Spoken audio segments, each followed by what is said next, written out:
घूंघट वाली सास हमारे एक दिन जान लेके रहे। मोबाइलिया पे खाली भूत प्रेत के फिल्म देखत रहे तो उहे ना सपना आई। अरे सब सास ऐसा ना होकेले और हम ना अपना बेटी खातिर कौशल्या जैसन सास खोजब। क्या हुआ जी, आजकल एक ही आंटी ना देव जी दूध होगा। नाता जुड़ल रहे परिवार के, सास टूटे ना टूटे बंधन प्यार के हो। अरे जेकरा के हम ई घर के नौकरानी भी ना बनाई, वो ई घर के बहू रानी बन के आगे दिया। भगवान के शुक्र करा कि बहू गाय जैसन मिलल बिया। आ कहीं अगर छोटकी बहू सिरनी आ गई चुहिया बन के घूम यही घरवा में। अब जरूरत है समाज में बहुवन के रोवे के ना, अपन आंसुअन के धार के हथियार बनावे के हवा।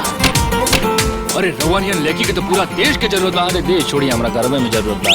एगो काम करी ना, हमरा से शादी करी। हर घड़ी तुझ में ही हम कुंवारी बचाई, लेकिन ढक्कन से ब्याह न करब। अरे लड़का ढक्कन ना एकदम मक्खन बा मक्खन, और सास तो एकदम शक्कर। थोड़े मुखड़े से कैसे हटाऊं नजर, कुछ भी देखा नहीं बस तो है देख कर। अरे चोरनी, आज तक ते छोटा मोटा चांदी भी चुरा लेवत रहे, और आज तो इतना हिम्मत हो गई बा हमार सोना के हार चुरा ले ले। घर में और लोग भी तो।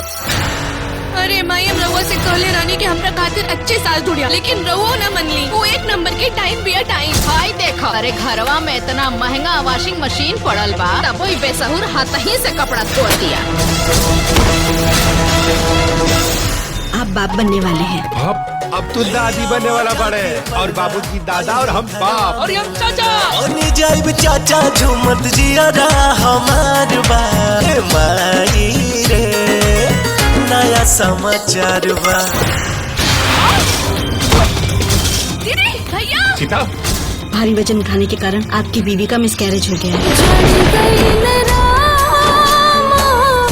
अरे चंडालिन, घर में सब के मर गई है। हमरा से कह तू, हम तारा के इतना गर्म पानी ला के देती कि तू ओकरा से नहा के सीधे ऊपर चल गया तू।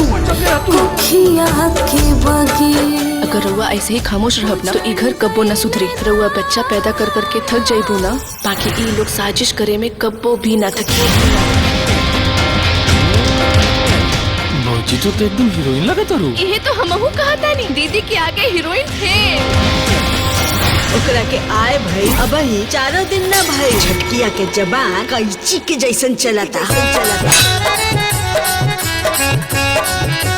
सुनाई देखे दे, उठ जा, कमरा साफ कर। घर में और लोगन भी बात, उ लोग से कह दी साफ सफाई कई दी है। ऐसे सासू जी भोगे करनिया हो राम, सिंध देवरनिया लोढ़ा जेठनिया। याद रखिया इंद्रा बाला, एक गंदा मछली पूरे तालाब के गंदा कर देवेली। मछरिया के हम फेंकब ना, भूंजा।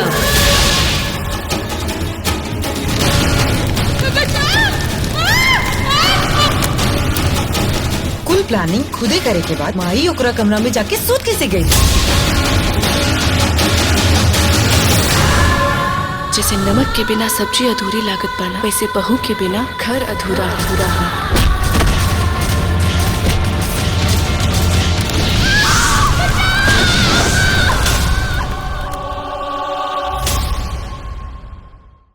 आपन पसंदीदा फिल्म देखे खातिर डाउनलोड करी दंगल प्ले ऐप।